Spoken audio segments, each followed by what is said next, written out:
Hey guys, it's Marine here, bringing you a very exciting tank, at least for me personally. But this is the AMX 30P. I cannot say enough great things about this tank, so just real quick, let's go into the tech chart real quick. As you can see, it comes off the AMX 1390, if you don't already know that. It takes about 198,000 experience, but the grind for this tank is pretty daggone easy. Now, I saved enough free experience once I unlocked this to get the tracks and get the gun. The stock grind on this isn't horrible, especially if you're using the 100 mil. At least has 232 penetration with its standard AP, which, especially in tier 9 battles, is definitely good enough. But I did get the gun, which is a little derpy, but I'll get more into that later. And so I got the tracks, I got the gun, I then got the turret, which really helps with the gun handling stats, and then I got the engine and the radio. The top engine has the same power as the stock engine, but it cuts off about 700 to 800 pounds, so it's a little bit better power to weight ratio. So, crew setup. Now this was a crew from the Polar Bear, if you remember, the 8-bit tanks.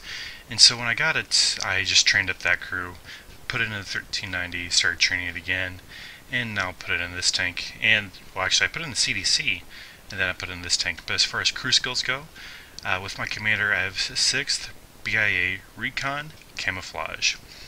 With my my gunner, I have BIA, Designated Target, which keeps the target lit for 2 seconds longer than what it previously would be, Camouflage, Snapshot. With my driver, I have BIA, Smooth Ride, Camouflage, and I'm training clutch braking. This thing does not turn that well.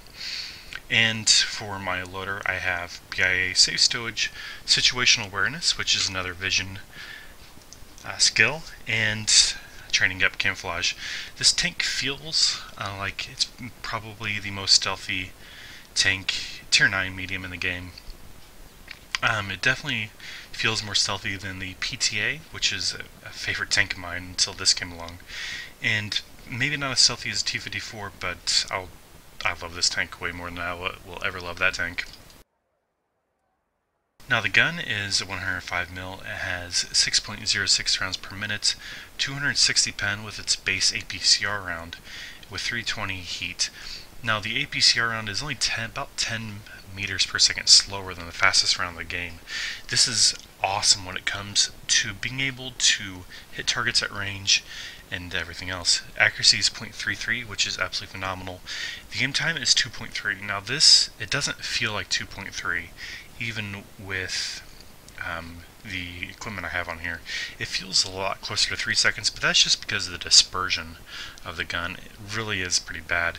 If this had the same dispersion as, say, the E50, this would be grossly overpowered. And then with the turret, I only have 390 view range with 80 armor in the front, but as you can see here, I do have 462 view range with all the skills I have on my tank. Now as far as equipment goes, of course, V-stab, coated optics, rammer. And as far as ammo loadout, I go with 30 APCR, 15 heat, 2 HE. And of course the same old first aid kit, repair kit, and auto extinguisher. This thing does have issues with frontal fires, but it's not from your engine, it is from your fuel tanks. I imagine they're probably located somewhere, probably right in the center of the front end of the tank, which isn't the best. I don't get set on fire if I get shot in the upper hull, but I have got set on fire when I get shot in the lower hull. This tank, again, is absolutely my favorite tier 9 medium tank in the game, if not my most favorite tank right now. I cannot say enough good things about it, so let's go ahead and get into a replay from battle I actually just had on Erlenberg. Alright guys, let's go into a little bit of my tactical situation here. As you can see, they have a top tier platoon of an E50 and 2 Type 61s. And meanwhile, our platoon is actually a failed platoon with an SU-152 and a KV-1. So, as you can see from this, it's going to be a little bit more challenging because of that top tier platoon. Now, what I decided to do is I'm going to do a little bit my standard play here, but I want to see where the top tier platoon goes. If they're over here on this side, I'm not going to be as aggressive. I'm going to sit back a little bit, just take shots of opportunity, play a little bit more over here as far as my view range. If they're over on this side, I do want to push the pace a little bit more over here, get some pressure on this side. And so a lot of it is just waiting and seeing what happens with their team versus what I'm going to do with my team.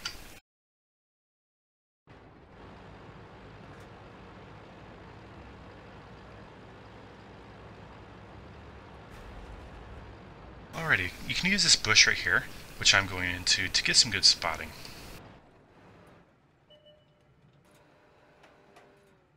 Target acquired. Critical hit. Target unlocked. Bit unfortunate there to just track him.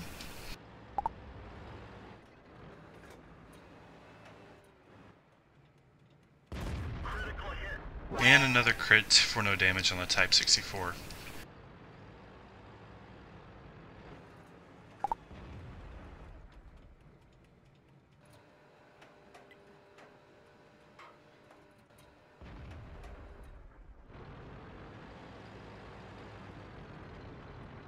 And so right now I'm just looking for shots of opportunity. I feel like I could have a good shot at this Panther 88, so I go ahead and move up. I did notice that the E50 is over on this side, so I'm going to assume now that their entire platoon is, and so I don't want to be too aggressive with my pokes now. Enemy armor is damaged. Really don't need to aim that shot at the Panther. I pretty much will penetrate wherever I hit him.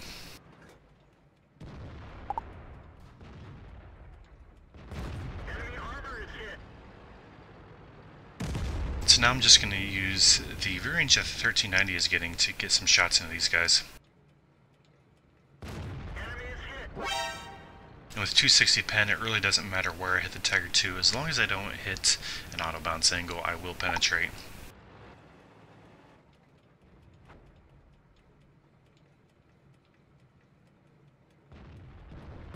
Enemy armor is hit. And he got shut down by artillery.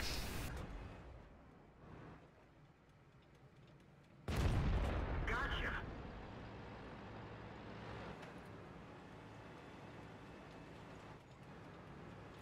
Now this tank does have 8 degrees of depression. I believe it's over the front and the sides, whereas the rear, I really haven't tried to experiment with what the depression is like, but I imagine it's not the greatest, but it's probably not horrible either. Enemy armor is damaged. As you can see, the Panther was slow to respawn. Now, I had tunnel vision a little bit there, and just now noticed that their top tier platoon is pushing up on this side, which for them is the right move to make. They need to be a little bit more aggressive over here, as they probably noted that our team is a lot heavier on this side, and so they did the right thing by pushing up and trying to be aggressive here. In front of me, or with me rather, I have the 152, the ISA, and the Purging. Now, XVM just came out with a new feature where it shows you the health of the enemies and your team. And so I can see that the ISA is full health, the SU-152 has most of its health, Purging is low. Now, I don't have armor except on essentially out of bounce angles, so I don't want to become the focus of the Type 61s and E50. They're just going to absolutely wreck me. So what I'm hoping here is that they tunnel vision on the friendly tanks on this side.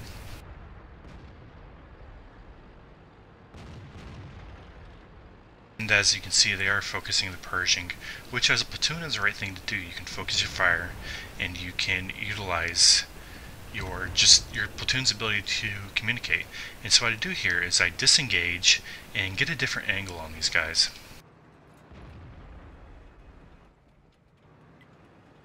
Enemy is hit.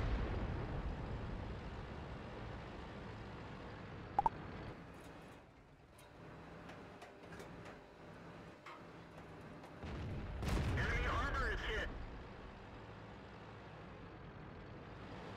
And so right now I'm trying to use just a little bit of the IS-8's ability to spot, whereas I get off my own damage.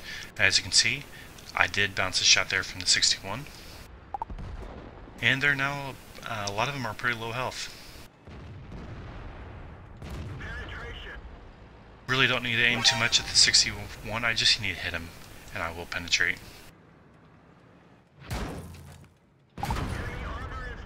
He's able to penetrate the upper front plate of that Tiger II, and so now I need to run.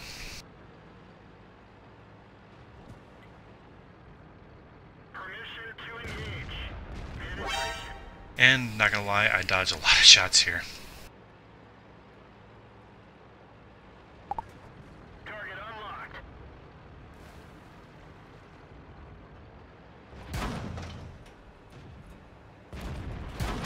That was the world's luckiest snapshot.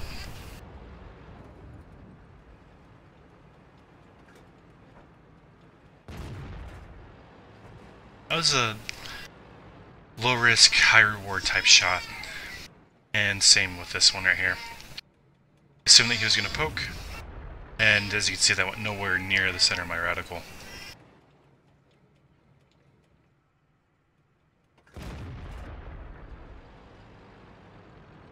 And so now at this point, I'm just going to be positioning to support our cap if the gets pressure. I'm going to try to count on getting a little bit of help from this M103 who is in the center of the map and has full health. Not sure exactly what he's done, but it really doesn't matter. Let's go ahead and speed it up.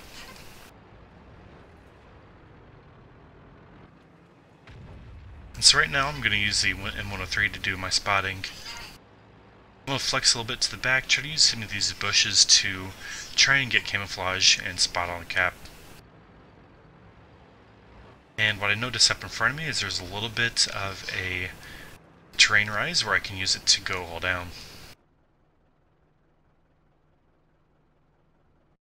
Now tactically, I figure that what could happen here is 61s could come here, the other one come here, and try to get the M103 to look two directions, or 61 come here, another one comes up here, and again try to envelop.